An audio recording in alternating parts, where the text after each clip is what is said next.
E eu começo nossa aula aqui com essa imagem do Brasil, né? Por que eu trago essa imagem? Eu queria que vocês observassem primeiro o mapa central, né? O mapa do Brasil. E como o nosso país é imenso, né? Eu trago para a gente ter essa ideia. E como essas imagens, esses desenhos, mostram a nossa diversidade, né? Onde cada região, cada estado, até mesmo cada cidade vai trazer uma cultura específica, uma fala específica, alguma maneira de falar, alguma maneira de se vestir diferente. Então, e interessante é a gente pensar que aqui não vai ter uma vivência, uma cultura superior à outra. Cada um vai ter esse desenvolvimento a partir de um conjunto de pessoas do lugar, da região. E eu trago algumas imagens aqui que constroem o nosso folclore, que constrói a nossa cidade. É interessante a gente pensar que o folclore, na verdade, é a construção da nossa identidade, né? E como foi que construiu essa identidade? E o que seria o folclore? Vamos dar uma estudada, né? Vamos começar pelo Dia do Folclore, né? O Dia do Folclore brasileiro geralmente é comemorado dia 22 de agosto, né? A data foi criada com o intuito de alertar para a importância e a valorização das manifestações folclóricas no Brasil, as manifestações culturais, né? O que o povo ele agrega e ele desenvolve ao longo do tempo. Lembre-se que o folclore é um conjunto de conhecimentos de um povo e integra os costumes, crenças, parlendas, contos, mitos, lendas, adivinhas, músicas, danças e festas populares de uma cultura e uma região. É interessante a gente pensar o folclore para a gente se olhar, né, para a gente se auto-identificar. Porque a gente a gente consome muito a cultura americana, principalmente, através das músicas, das roupas, né? Então a gente precisa olhar para a gente o quanto a gente é rico, né, nesse conjunto de coisas que a gente falou. Né? E mesmo você querendo dizer assim, eu não gosto do folclore por alguma coisa, mas você pratica o folclore, né? Você pratica esse conhecimento de um povo, né? Às vezes a gente tá com a dor da barriga, quem é que não diz assim? A gente já ouviu a avó da gente, toma um chá de alguma coisa, né? Isso é um conhecimento popular, concordam comigo? Ou a gente está com algum ferimento e diz assim, bota tal coisa no ferimento. Então isso é conhecimento popular e a gente precisa fortalecer esse conhecimento. A gente precisa dar visibilidade a esse conhecimento, que é tão presente no nosso cotidiano, né? Como ocorreu a criação do Dia do Folclore? Foi através de um decreto, né?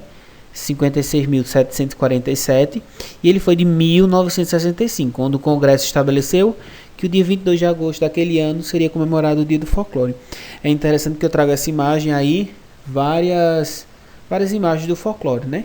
Mas, por exemplo, tem imagens aí que a gente nem conhece e tem coisas do nosso folclore que outras pessoas não conhecem.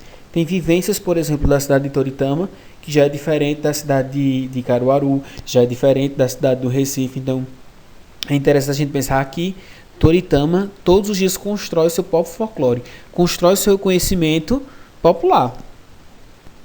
Né? Origem do folclore brasileiro, como surgiu, né? O folclore brasileiro é um fruto da união dos aspectos das culturas indígena, africana e europeia. Então, a gente pensar que quando a gente viu aquele mapa, aquela imensidão, a gente fala sobre a miscigenação. É a mistura desses povos, né? A gente traz a identidade indígena, a gente traz a identidade africana e a gente traz a identidade europeia. E a gente faz essa mistura, né? E dá a cultura brasileira, e é o nosso folclore brasileiro. É a gente pensar que aqui, né? Nessas culturas, esses aspectos, não vai ter uma superior à outra. Né? Então a gente tem essa mistura dessas três raças que dá no Brasil, dá no nosso cotidiano, dá no nosso folclore. No Brasil, os principais folcloristas e estudiosos sobre o tema são Renato Almeida, né, Mário de Andrade e Luiz da Câmara Cascudo. Foram esses que no século XX ampliaram o conceito de folclore e de cultura popular no Brasil. Eles deram ênfase às áreas de etnografia, etnologia e antropologia cultural, em detrimento da visão europeia. Por quê? Porque a gente trazia essa visão que só o que era cultura era o que vinha da Europa, principalmente. Então a gente pensa aqui, por exemplo, mestre Vitalino, que fazia a arte do barro, ele é tão arte quanto a gente vê Mona Lisa, né, que a gente vê tanto falado, né, nos livros que falam tanto, principalmente ligado a essa cultura europeia. Então é a gente olhar para a gente e valorizar a nossa produção, né? Então a gente conhece um vizinho, na maioria das vezes, que faz um tipo de artesanato e a gente não dá tanto valor, né? E o trabalho artesanal, ele é um trabalho bem mais complicado, que ele gasta bem mais tempo e a gente às vezes não valoriza, né? Eu lembro quando criança a gente tinha muito carrinho de lata, acho que hoje a gente nem vê mais na feira, mas imagina o trabalho que dá fazer um carro de lata, né?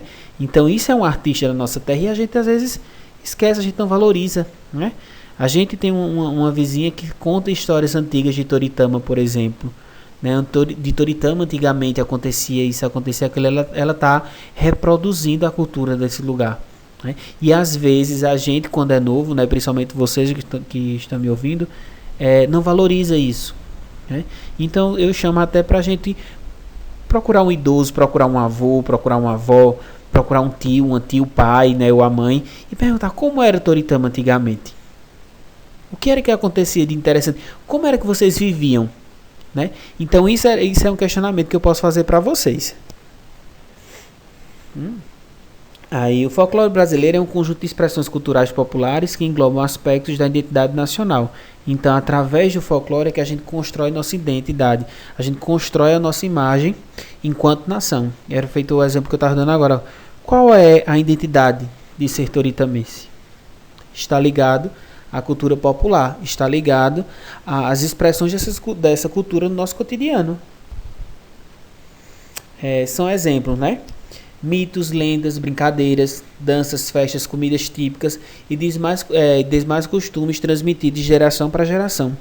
O folclore brasileiro é bem diversificado e conta com atributos das culturas portuguesas, africana e indígena, como eu já falei. E a gente pensar que, por exemplo, há uns 2 meses atrás a gente estava comemorando, né, o São João, que tem uma ligação muito com a Igreja Católica, mas é a gente pensar que nessa época a gente está muito ligado a comidas típicas, né? A comida de milho, por exemplo. Então, às vezes você não é daquela religião, você não participa de alguns ritos religiosos, mas às vezes você come aquela comida típica, quer dizer, você faz parte daquela cultura e ela está muito arraigada, ela soma muito com a gente, né? Eu não participo disso, mas de alguma maneira ela faz parte do meu cotidiano. Concordam comigo? Apesar da riqueza, o folclore só começa a figura narrativa oficial apenas no século XIX, né? Com Mário de Andrade e a criação do Serviço do Patrimônio Histórico e Artístico Nacional. O folclore ganha um aspecto mais acadêmico, então é a gente pensar que hoje tem muita gente pesquisando sobre isso, né? Como, por exemplo, Estou me guardando para quando o carnaval chegar, não é isso? Que foi um documentário bem famoso, onde todo mundo viu, por exemplo, como é o cotidiano de Toritama.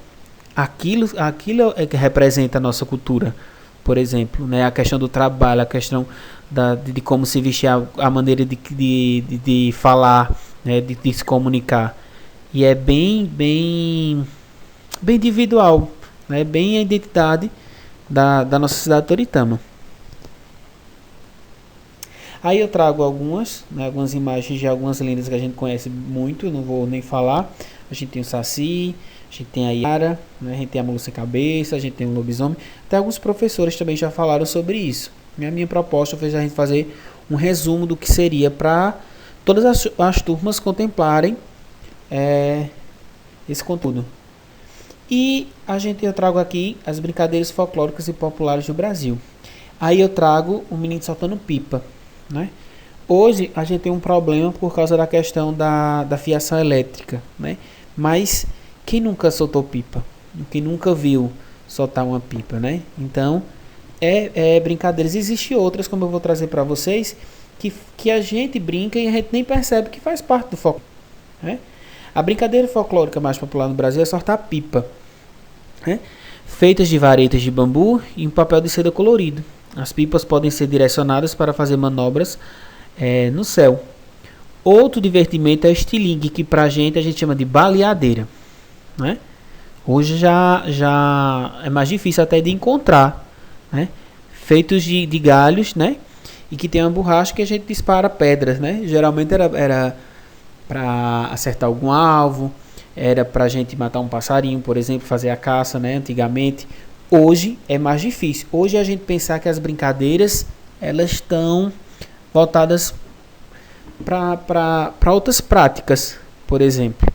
Mas até mesmo, por exemplo, a gente pensar de como os jovens hoje estão se comunicando através de um grupo do WhatsApp, através das redes sociais. Elas estão produzindo conhecimento popular. Pega, que a gente tanto brinca na escola, né? Às vezes. Brincar de se esconder, né? Bola de gude também. Hoje é um pouco mais difícil a gente achar, né? O peão.